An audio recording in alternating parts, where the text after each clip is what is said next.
I was 22 when I started renting the downstairs apartment in my parents' house. It was the perfect setup. I saved money while still having some privacy.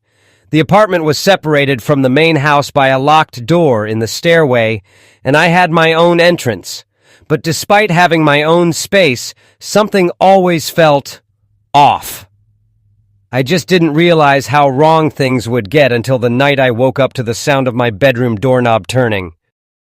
That weekend, my parents were away, which meant I could finally relax without worrying about them overhearing anything.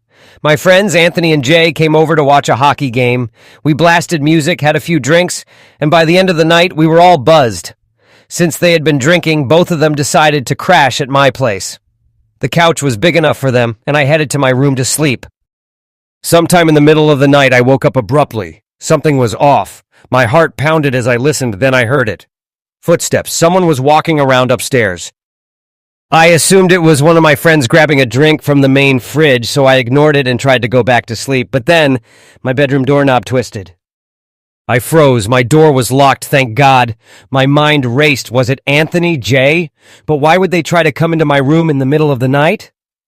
The knob stopped moving after a few seconds, and I decided to stay silent, pretending I hadn't noticed. Eventually, I drifted back to sleep. The next morning, Anthony was already gone, and Jay was groggy on the couch.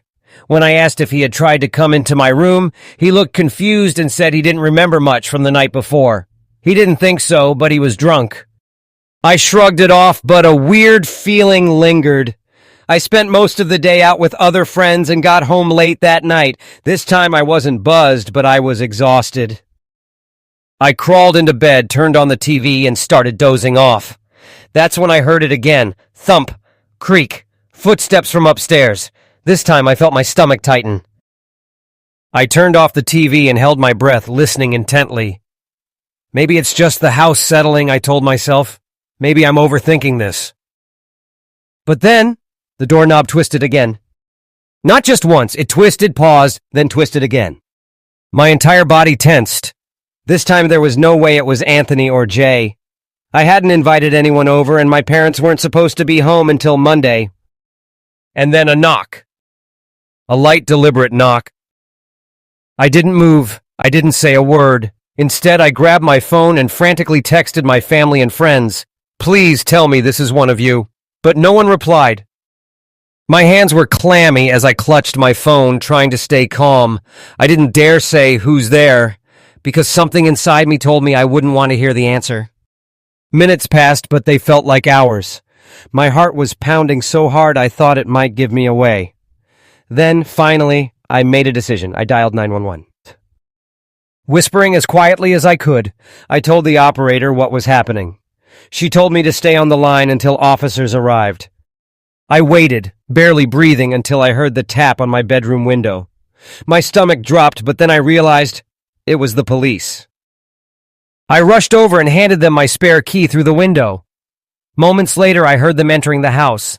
My whole body relaxed for the first time all night. Until I heard the commotion upstairs.